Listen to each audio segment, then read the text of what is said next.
introduce our guest speaker today, Clayton Heilman, Communication Manager for Journeys, the road home.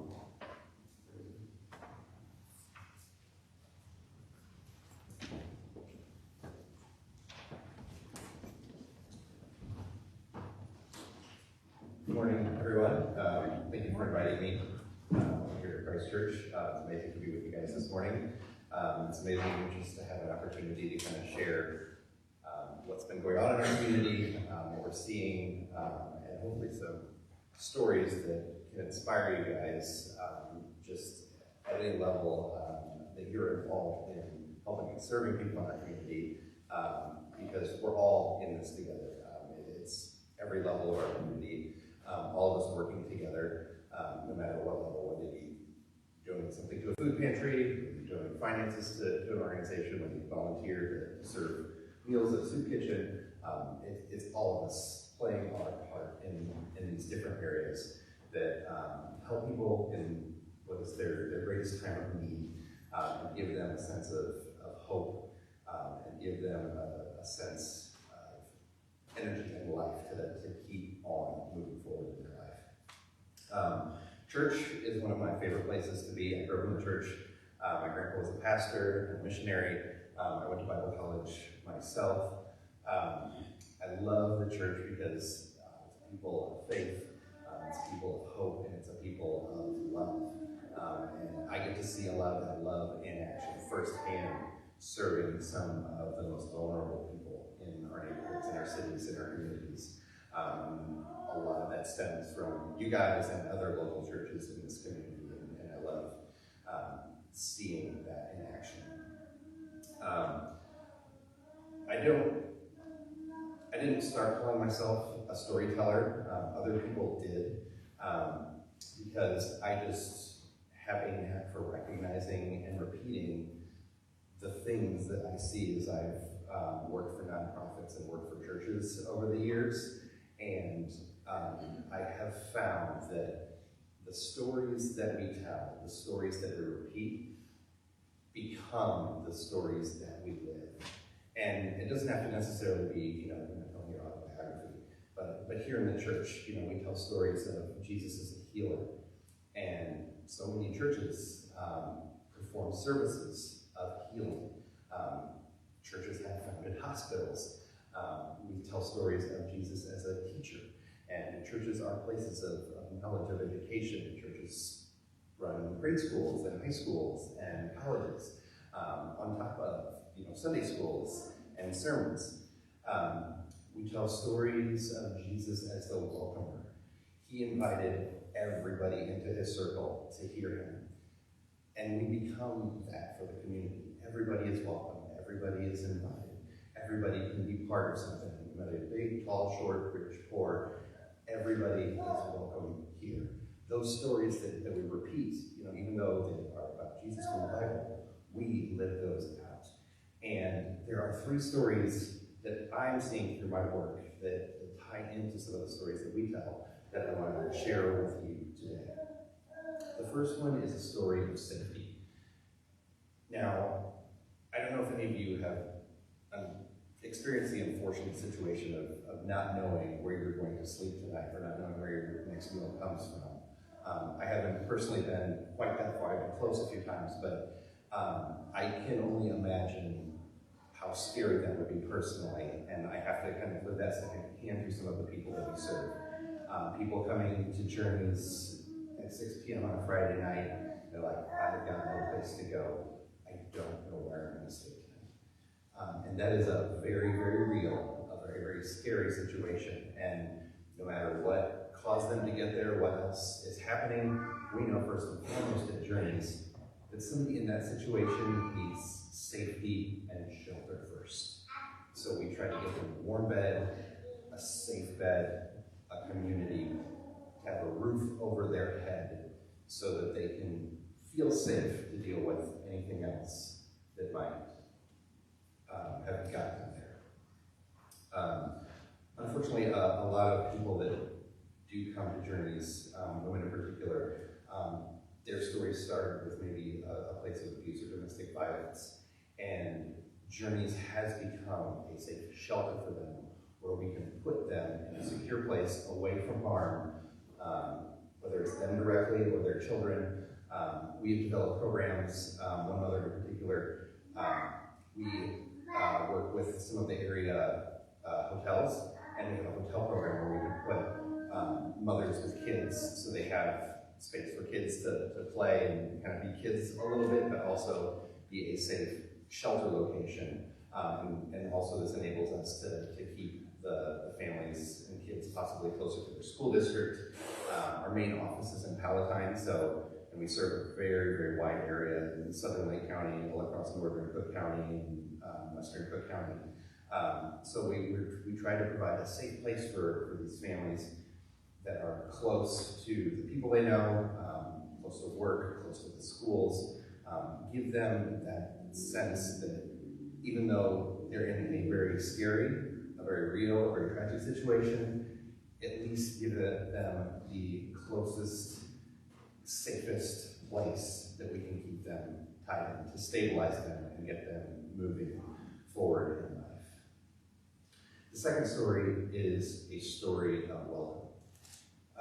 There are a lot of stereotypes that we have to fight working with the homeless population, people who are in that sort of situation. And recently over the summer, some of that has kind of come to light as, cities are trying to answer, like, what do we do if somebody's sleeping on a park bench?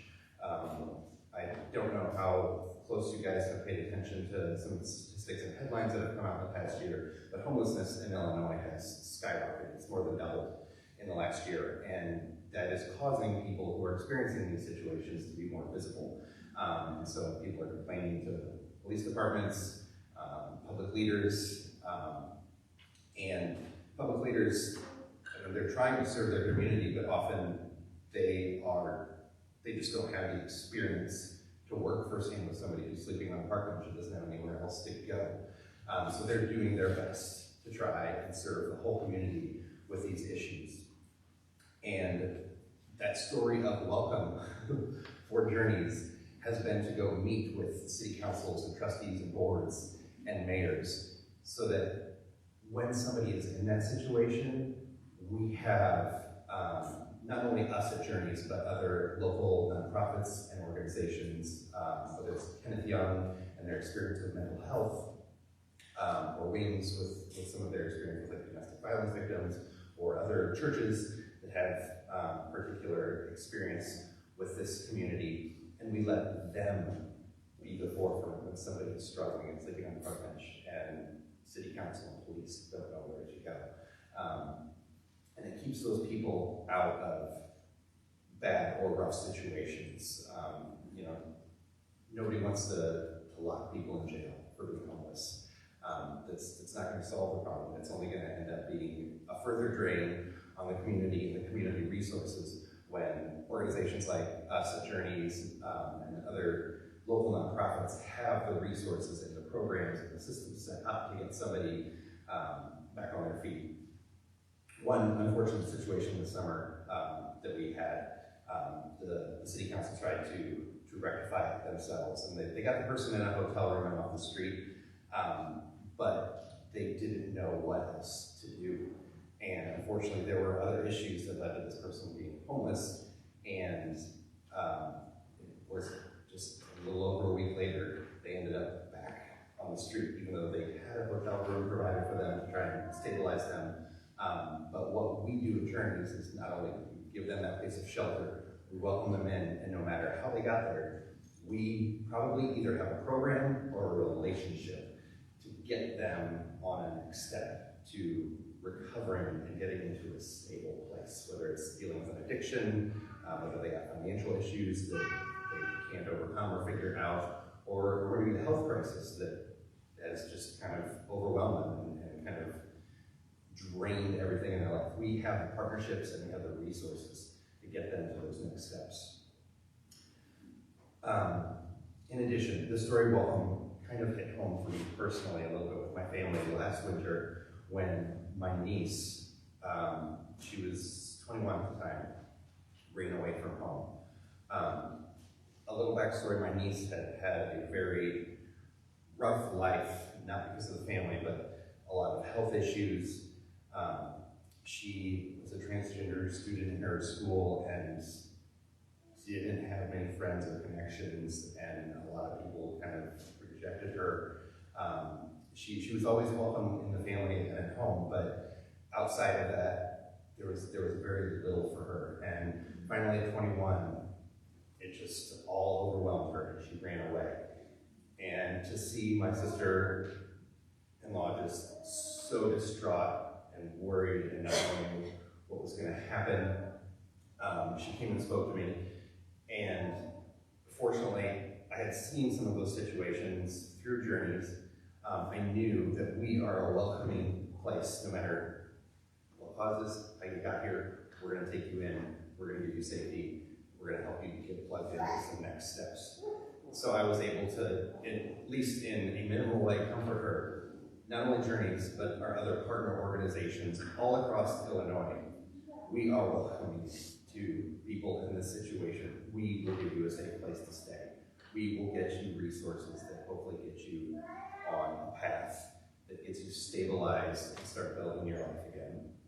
And fortunately, we eventually made contact again with my niece, and she wanted a fresh start. She just wanted a new place with some friends in a good community, just kind of away from everything she grew up in. And she's doing okay, but there was about 2.5 weeks that things were really, really scary for my sister-in-law. And to know that there are organizations like Journeys that welcome everybody, no matter how they got there, provide them a safe place, no matter what they've been going through. They're going to help people like that get back on their feet. Which leads me into a story of hope. Our CEO often says that Journeys is the last stop and the last hope for a lot of people. A lot of other local organizations have various niche specializations. Kenneth Young specifically focuses on people with any sort of mental illness or mental health issues. Wings, like I said, focuses specifically with domestic violence victims. You know, those food pantries that serve people who have food insecurity.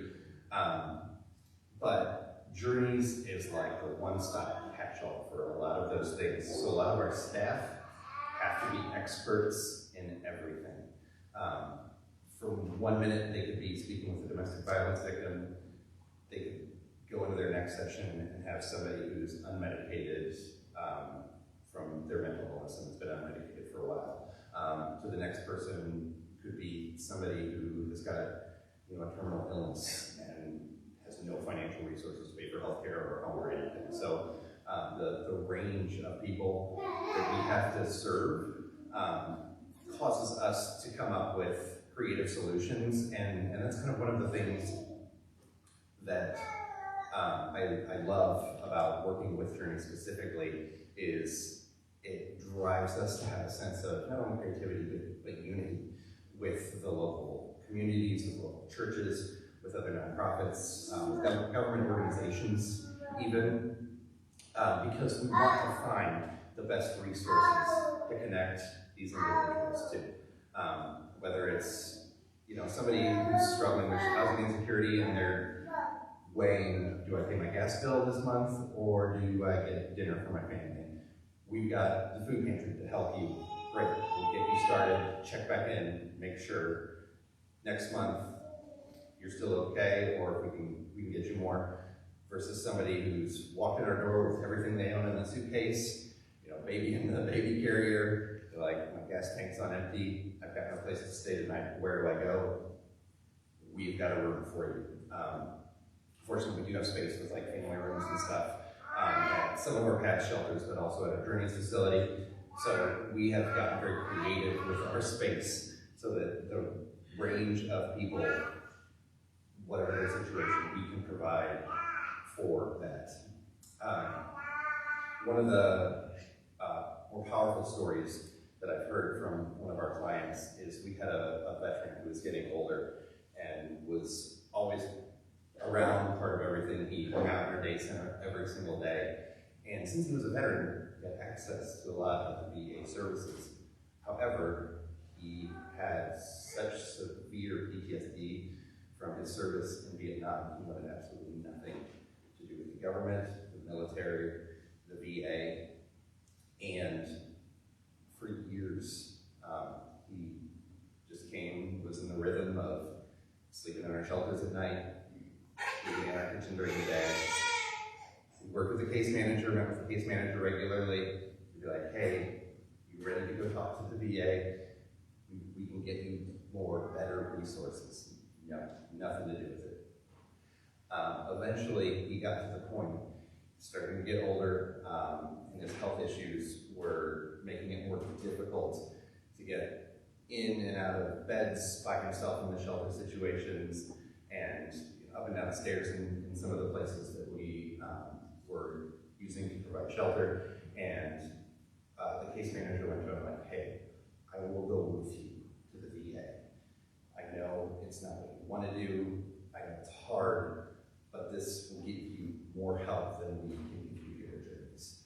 And he said yes. And so our case manager accompanied this veteran to the VA, which had all these resources that were already his, but he was just so scared and so traumatized from his service that he couldn't go until he had built that trusting relationship with our case manager, who would walk alongside him through the doors of the VA, sit with him in that office, so that he could get signed up and get into the program. And he got a place that was his to stay. He got food, he got support, he got all those things that were already his.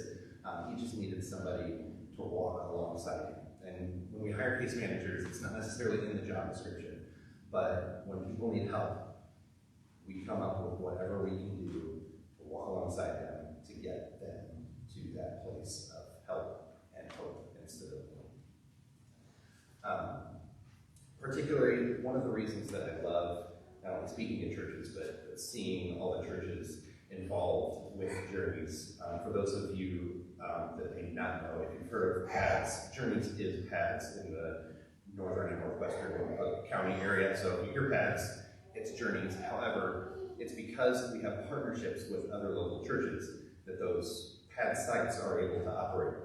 Those churches recruit volunteers, they run the dinner service, they have overnight monitors watching people, and it's because of them being willing to open their doors that we can partner with them to provide shelter, especially during the winter months where it is very, very dangerous to be out on the streets.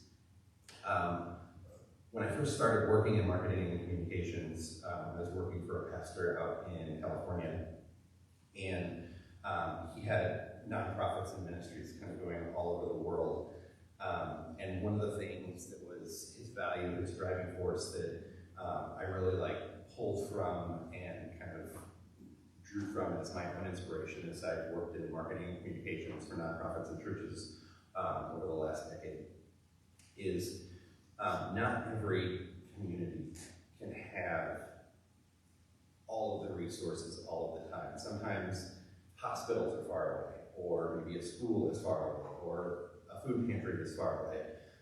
But in nearly every community, there's at least one church or a group of churches.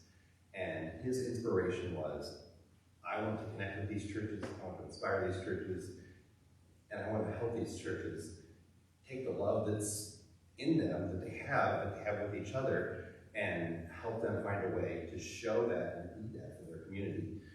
He would run HIV and AIDS awareness clinics and train churches that had that issue within their community so that they could operate and serve their community. He trained pastors and other leaders so that they didn't have to focus so much on the organization part of their church and working with volunteers. They could focus on doing the thing that they love. And I see that here in this local community. I see that with the churches that partner with us. I see that with you guys. You're here to serve the local community, and there is no better touch point for somebody who is at a low point or at a place where they're struggling, a place where they're out of hope, than for a church. Because you guys know your community, you know your cities, and you're not just providing a service. You may hand out some food at the food pantry, and that's a great service. But the better, bigger part of that picture is you're providing a connection to home. You're providing a connection to stability. You're providing a connection to next steps and hope. We don't have a massive network compared to some other like national and international organizations that do this type of work, but we've got a very tight-knit community here in the north and northwestern suburbs of Chicago. People who care deeply about their neighbors, about their neighborhood, about their cities, and it's I believe firmly that it's those tight-knit communities that are really going to help and save people who are at their wits' end, who are at their best available resource and don't know where to go and don't know how to step up. It takes that connection, it takes that partnership. We're all in this together, and I see you guys playing a part in that community. I'm grateful for everything that you guys do. And I'm grateful for the other churches in this community like you guys, because without the churches, we would not be a tenth as effective as we can be to help people, not only to volunteer or donate or whatever, but like just getting the word out, knowing that if you're in trouble, Journeys probably either has a resource that could help you, or we can get you connected to somebody, one of our partners that does have a resource. Or if you have a friend, a neighbor, a family member in trouble, you can send them to Journeys. We can either give you the resource or we can connect you to one of our partners. And it's that network, it's that togetherness, it's that community that's going to help people. We're always going to have people that, whether it's an economic crisis or health crisis or COVID, something's always going to come up that certain groups are going to be at their lowest point. It's just an unfortunate fact of life, but the fact that we're here, we're together, we're working on this, we can help those people when they're in those unfortunate situations get on that path to help, get on that path to help.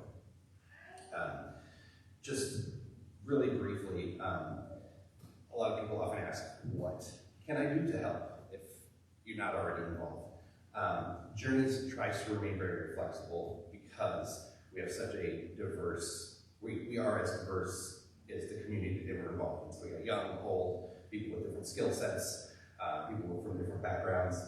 We have high school students and middle school students who volunteer with us. Some of the school districts have great programs where they actually earn college scholarships by volunteering with Journeys. I think if you check out your local schools, you'll be able to find out if they have access to some of that. I know Harvard College offers scholarships for people who volunteer with Journeys. But not only volunteering, kids after school or kids on the weekend, during the daytime. We have volunteers who are retired teachers, retired engineers. They just sit at our front desk and they welcome people. That's their whole job. They just welcome somebody and say, hey, sign in, I'll get you connected with a pastor. We have people who do the laundry for clients. We have people who stock and sort the food pantry. We have people who work late at night or at our church partners overnight. There's somebody there helping supervise in case there's any problems. Just people around to help those in need. At all levels and at all areas of expertise. You don't have to be, a pro to come volunteer with Journeys. We have something for you. It's a great way to stay connected to the community. It's a great way to get to know others in the community. I love seeing churches work together. Some of our past churches have grown smaller over the years. So what we have encouraged and seen some of them do is they will get brother, sister, partner churches. So a couple of churches, one church may be the host and have maybe the head volunteer, and then the other churches might cook the dinners for every night that they host pads, or maybe send some middle of the night volunteers. So we have 3 or 4 churches working together to host one side, and I love seeing that sort of thing. It gives me life, it gives me fuel, it gives me encouragement, it gives me hope that when somebody walks into Journeys, we can say, I know this is a rough day, but it's going to get better. And I want to thank you guys for inviting me here today. I'll be hanging out afterwards, so if you guys have any questions, want to learn more about getting involved, or maybe you know somebody who might need help or a resource, I can try and help you get connected. So I just want to thank you again for inviting me here today. That's it.